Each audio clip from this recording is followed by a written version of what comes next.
Bienvenue sur la chaîne L'œil de l'AES. Avant de commencer, je vous demande de vous abonner et de nous taper un pouce bleu.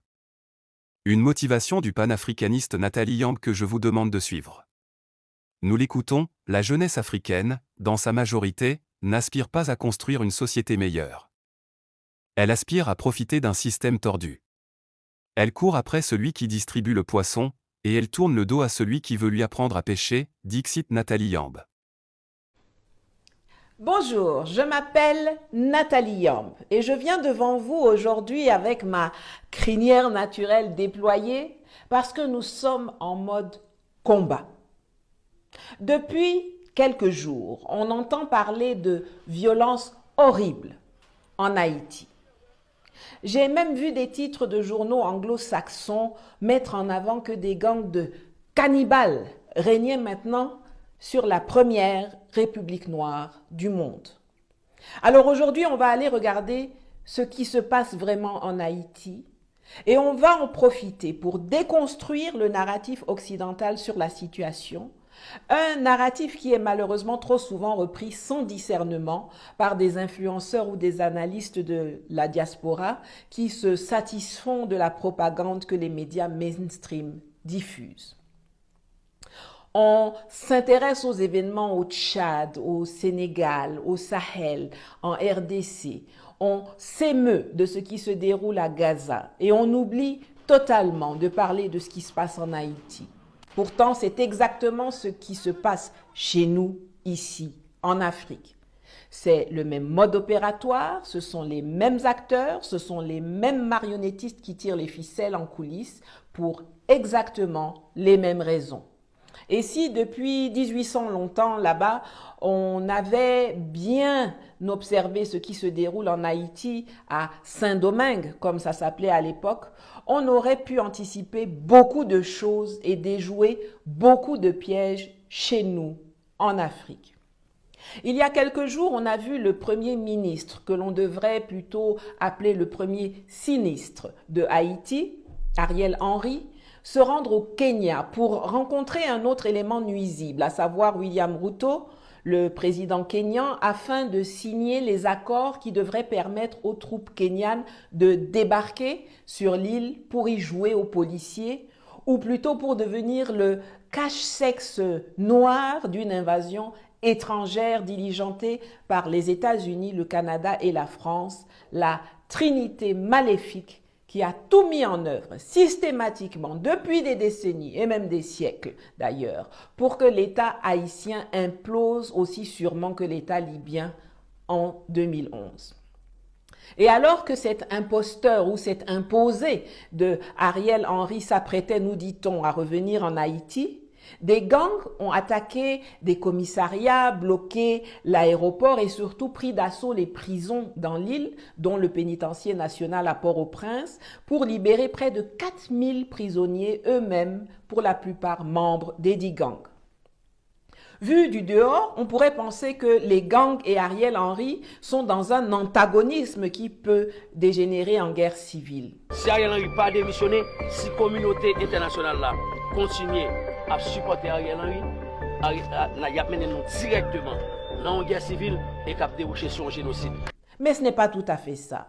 Car quand on regarde en coulisses, on se rend compte qu'aussi bien les criminels dans la rue que le laquais politique Ariel Henry ont les mêmes donneurs d'ordre.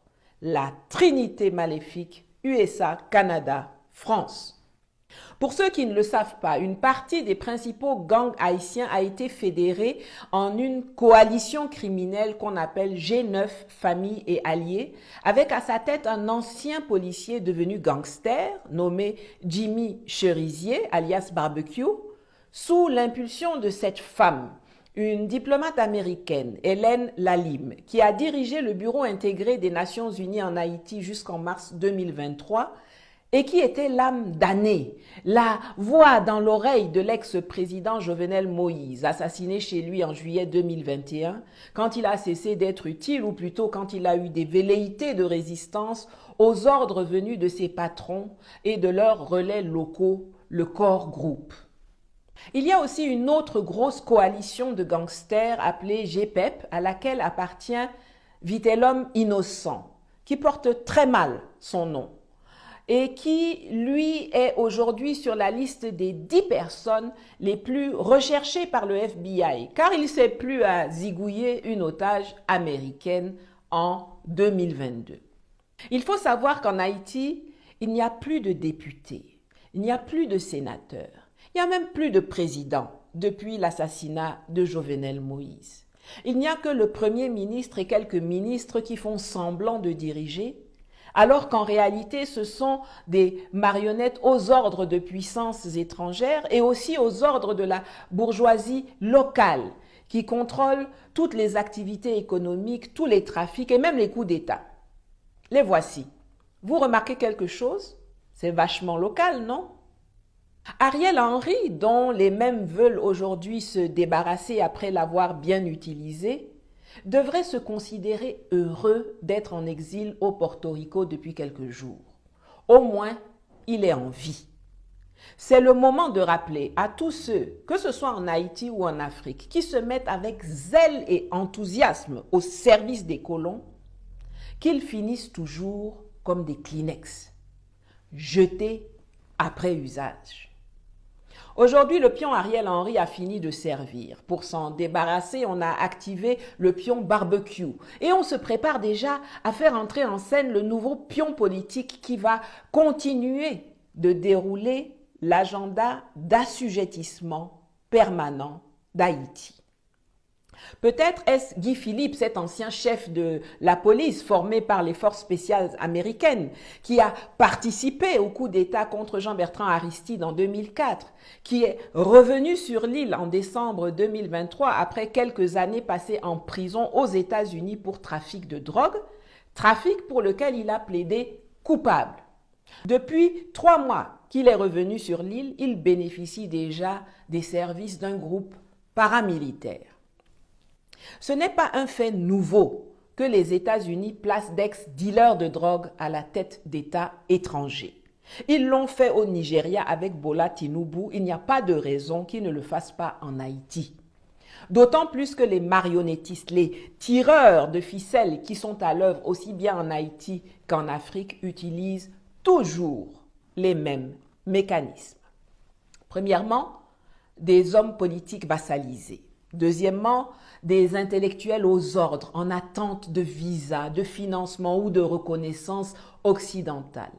Troisièmement, des voyous, des rebelles, des terroristes ou des gangsters armés pour déstabiliser les États et semer la terreur parmi les populations. Quatrièmement, des armées nationales affaiblies, mal formées, mal équipées ou même inexistantes. Cinquièmement, une intervention militaire étrangère. Sixièmement, un ou plusieurs États voisins sanctuaires. Septièmement, une communauté régionale au service des puissances occidentales et non des États et des populations de la région concernées. Huitièmement, l'utilisation de la dette ou de l'aide comme un instrument de coercition. Neuvièmement, la propagande et la désinformation. Et dixièmement, l'utilisation de l'ONU, du Conseil de sécurité et de toutes les institutions issues de la Deuxième Guerre mondiale où la solidarité occidentale à toute épreuve s'exerce pour maintenir les pays concernés sous tutelle. Voilà 10 points que je viens de vous citer. Et si vous les regardez, vous verrez que le mode opératoire est exactement le même en Haïti qu'en Afrique. Les hommes politiques vassalisés comme Ariel Henry ou avant lui Jovenel Moïse, Michel Martelly, Gérard Latortue, etc. ont leurs jumeaux ici en Afrique avec les Macky Sall, Alassane Dramane Ouattara, Patrice Talon, Umaro Sissoko Embalo, Bola Tinubu, etc. Et ceux qui sont récalcitrants sont dégagés ou liquidés.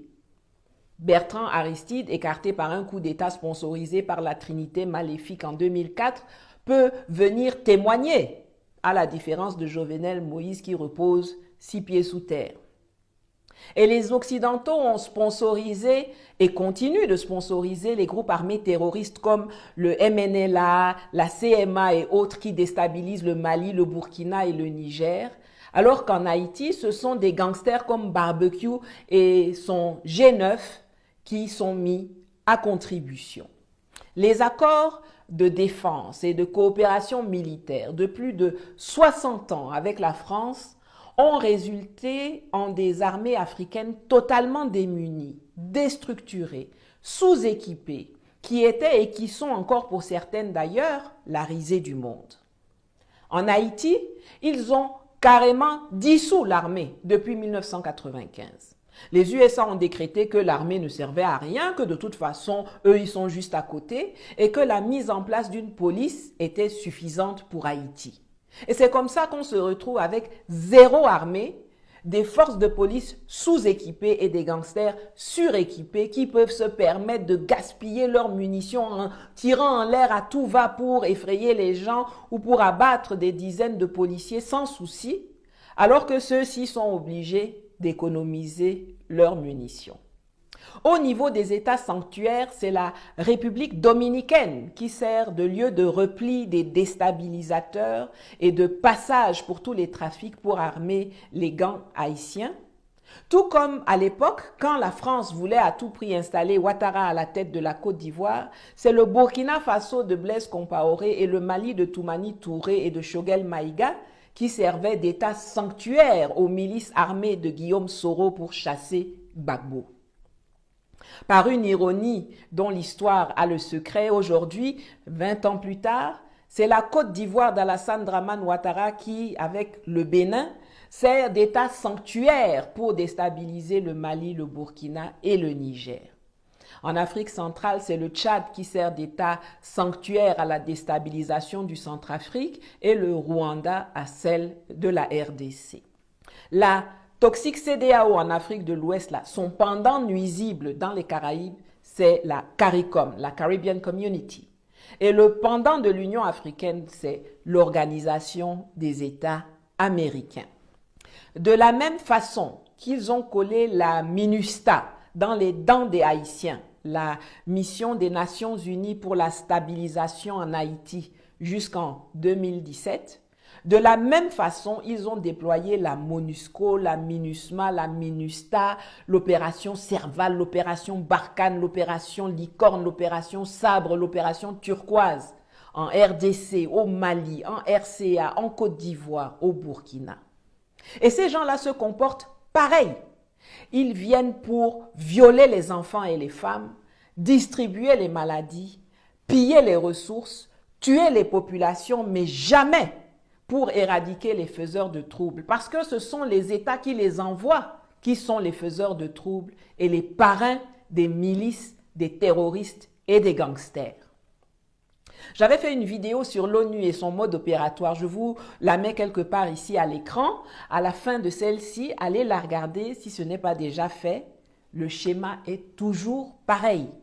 Ils n'inventent rien, ils répètent les mêmes choses partout. L'histoire a prouvé que les interventions militaires étrangères en Haïti n'ont jamais eu pour but d'aider les Haïtiens. L'objectif a toujours été de les spolier, de maintenir la domination étrangère sur l'île et d'empêcher la prospérité des Haïtiens et la stabilité du pays. Toujours. Les Haïtiens sont donc fondés de ne pas vouloir voir débarquer chez eux des zozos kenyans qui viennent soi-disant les aider alors qu'ils sont même pas capables de s'aider eux-mêmes au Kenya là-bas ou d'aider la RDC voisine. En septembre 2022, il y avait 13 000 policiers en Haïti.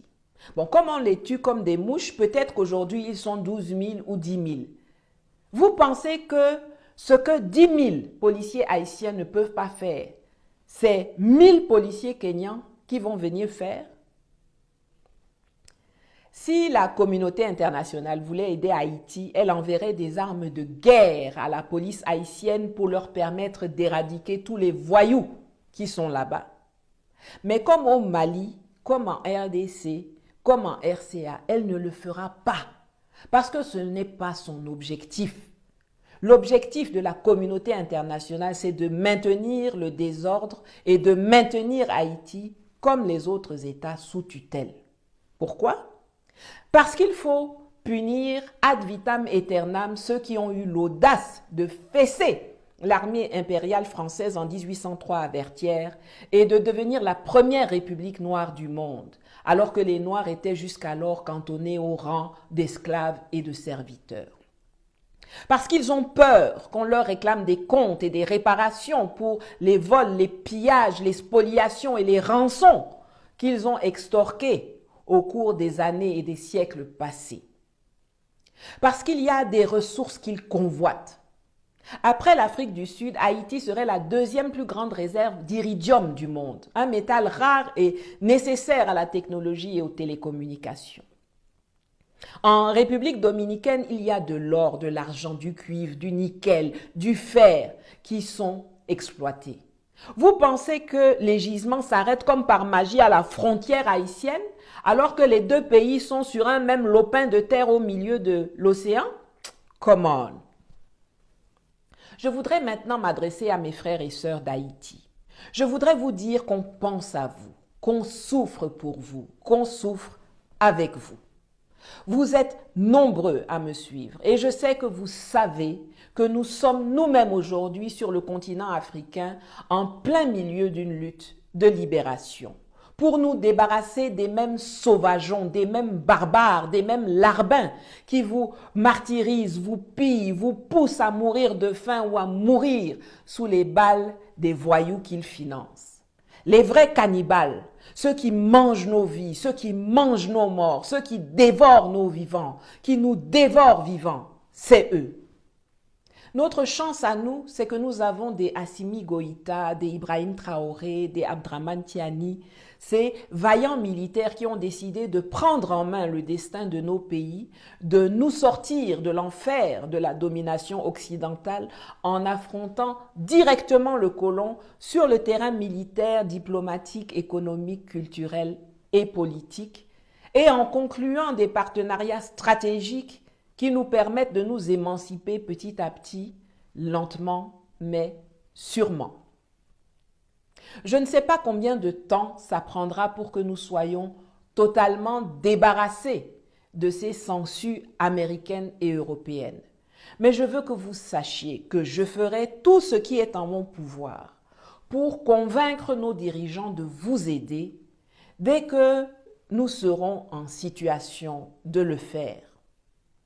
En attendant, vous devez vous arranger pour faire arriver au pouvoir un patriote haïtien qui va, sans peur, vous mener à la liberté. N'oubliez jamais, vous êtes les nègres marrons, vous êtes les descendants de Dessalines, de Macandal, de Boukman, de Fatima, de Toya. Vous avez déjà réussi à les battre. Vous pouvez de nouveau le faire. Résistez, résistons.